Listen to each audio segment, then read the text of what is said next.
你能想象吗？一个打破基因极限，活到106岁的传奇女性，她的长寿秘诀竟然和你想的完全相反。很多人以为宋美龄能跨越3个世纪，靠的是普通人可望不可及的顶级补品和奢华调理。但破译《宋美龄长寿密码》一书却撕开了这个流传已久的误区。她晚年最依赖的根本不是什么燕窝参汤、冬虫夏草，反而是一碗几块钱的平价美国燕麦粥和盘子里的生鲜蔬菜。更不可思议的是，她疯狂收藏了上百件精美旗袍，90%却一辈子没穿过，而这竟然是官邸医官专门给她开出的心理处方。撕掉历史的滤镜，这位100岁老人的衣食细节里，其实藏着一套人人皆可复制的逆龄密码。今天，就让我们一起解密他坚持了大半辈子的反常识习惯，看完也许能彻底颠覆你的养生认知。首先，我们来看一个非常有趣的现象。宋美龄对中式旗袍的喜爱举世闻名，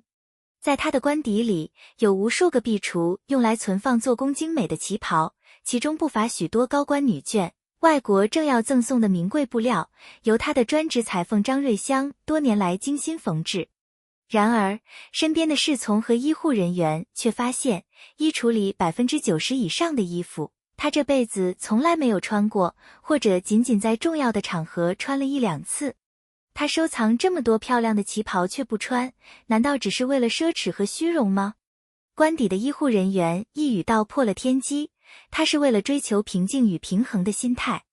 在现代养生学与中医学中，平衡的心态是长寿最重要的资本。宋美龄的一生经历过无数政治惊涛骇浪，她学会了通过欣赏美好的衣饰、玛萨精致的旗袍来转移巨大的工作压力，在浮躁的环境中自寻解脱。她曾专门向美国著名的养生学专家唐纳·希尔德教授请教。教授通过严谨的小白鼠试验告诉她，心态失衡、极端紧张和焦虑会导致气滞血凝，甚至在人体内诱发各种恶性的占位性病变。因此，希尔德教授给宋美龄传授了4个保持良好心态的独门办法。第一是面对无谓的纠纷时视而不见；第二是当无法摆脱矛盾时，设法逃避或迅速转移矛盾；第三是在困境中必须学会自寻解脱，自得其乐；第四便是以静制动。宋美龄深刻体会到了这套心理疗法的益处。无论当时的局势如何动荡，环境如何恶劣，她总能尽量要求自己的心态处于平静和超然之中。这种不恼不怒、超然物外的定力，在医官们看来，远比服用任何名贵的补药都更为重要。除了心态的调试，宋美龄在日常饮食上的克制，更是到了严苛甚至有些固执的地步。她从10岁起就在美国读书生活，因此养成了根深蒂固的西式饮食偏爱，那就是每餐都离不开纯天然的青菜沙拉。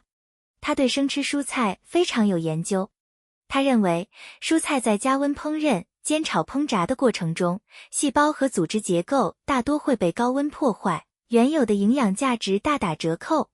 在南京生活时，为了证实自己的理论，他甚至专门指派身边的医官和保健医生去当时的中央研究所对菠菜进行化验。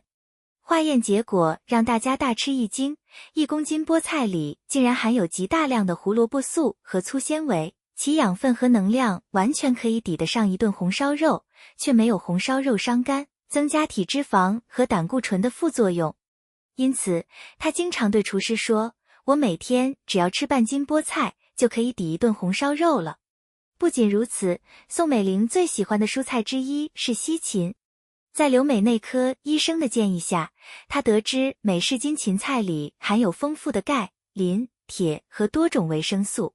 多吃西芹不仅能防止血管过早硬化，还能有效缓解她因压力过大而长期存在的神经衰弱和睡眠问题。为此，有一阵子他几乎每餐都要求厨师为他特别炒一碟西芹肉丝。相比之下，蒋介石则钟情于江浙家乡菜，比如腌盐笋、芝麻酱、咸菜和浓鸡汤。两人虽然同桌吃饭，吃的东西却是南辕北辙。蒋介石有时还会开玩笑，笑称他像羊一样爱吃草，而宋美龄则对那些经过发酵、高盐、油腻的腌制食物敬而远之。这种长期坚持高肠纤维、低脂肪的蔬菜饮食，不仅帮她终身保持了苗条的身材，更有效改变了人体的代谢过程，起到了降低血压和清扫胆固醇的作用。替代牛奶的美国燕麦粥，在宋美龄长期的食谱中，最值得我们现代人效仿的是她雷打不动的早餐习惯——一碗燕麦粥。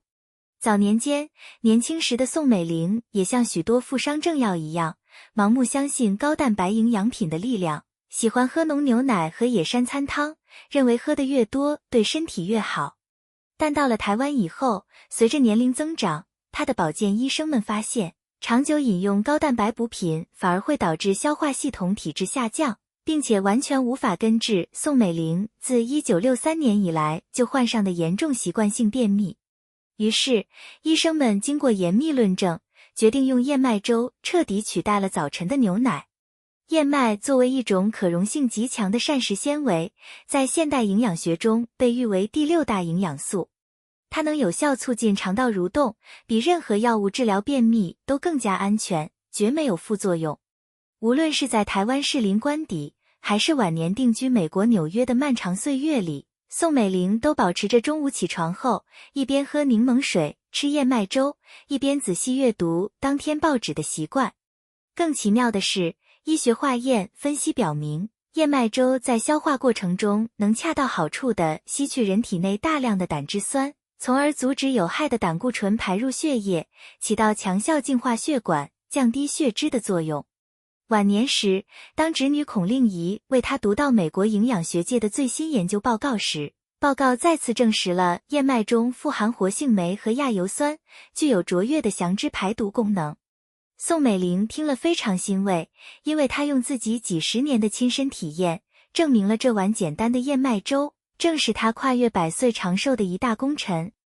宋美龄在饮食上的另一个硬性习惯是饭后必吃水果，其中她最推崇、坚持时间最长的就是苹果。1942年，她前往美国治病期间，结识了哥伦比亚医疗中心的权威营养学专家洛德医生。洛德医生告诉他，苹果里富含一种叫类黄酮的特殊抗氧化物质。每天吃一个苹果，类黄酮就会在心血管壁周围积聚成一道坚硬的防线，能有效防止胆固醇沉积，阻止血小板凝结，极大地减少中风和心脏病的危险。此外，苹果中的钾是致使血压升高的钠的天敌，能完美平衡体内血压。其丰富的有机酸还能促进肠壁蠕动，是缓解便秘、润滑皮肤的天然珍品。正因如此，宋美龄把苹果视为水果中的第一珍品。为了美容与养生，她45岁以后格外注意体重变化，坚决戒掉了年轻时最爱吃的巧克力和高糖甜品，甚至将乾隆皇帝的16字养生经写成毛笔大字，挂在卧室最显眼的地方，每天默念：齿常扣，筋常咽，食物盐，卧勿语。不仅在饮食上讲究纯天然，宋美龄对生活环境和衣物的保洁也有着近乎执着的洁癖。步入晚年，美国市场上涌现出大量物美价廉的化纤衣服和新型丝织物，外表虽然华丽抗皱，但宋美龄始终保持着冷静和排斥的态度。她对化纤面料中的甲醛、酚等化学添加物质极其敏感，皮肤一旦接触就会过敏、头晕恶心。因此，她至死都只穿中国传统的纯棉、纯麻和天然丝绸织物。这种排斥化学添加、回归天然质朴的保洁习惯，让她的整个身体免疫系统始终保持着极佳状态，很少受到外界毒素的侵袭。纵观宋美龄的一生，她的长寿密码其实并不神秘，也并非高不可攀。它藏在每天中午的那碗燕麦粥里，藏在每餐必有的青菜沙拉与西芹中，藏在饭后的那只苹果里，更藏在他面对乱世纠纷、人生起伏时，那份超然物外、已经制动的稳定心态中。长寿从来不是昂贵药材的盲目堆砌，而是对健康生活习惯的持之以恒，和对天然、清淡、平和的生活哲学的终身践行。希望今天分享的这套长寿密码，也能给正在追求健康生活的你带来一些温暖而实用的启示。这就是7卷系列的第2集，原书中的第2和第3卷1和10。下一集我们聊聊它的注和行。谢谢你的观看和陪伴，如果你喜欢这个视频，请点个赞，让更多观众也能看到。我是 Feather，我们下集再见。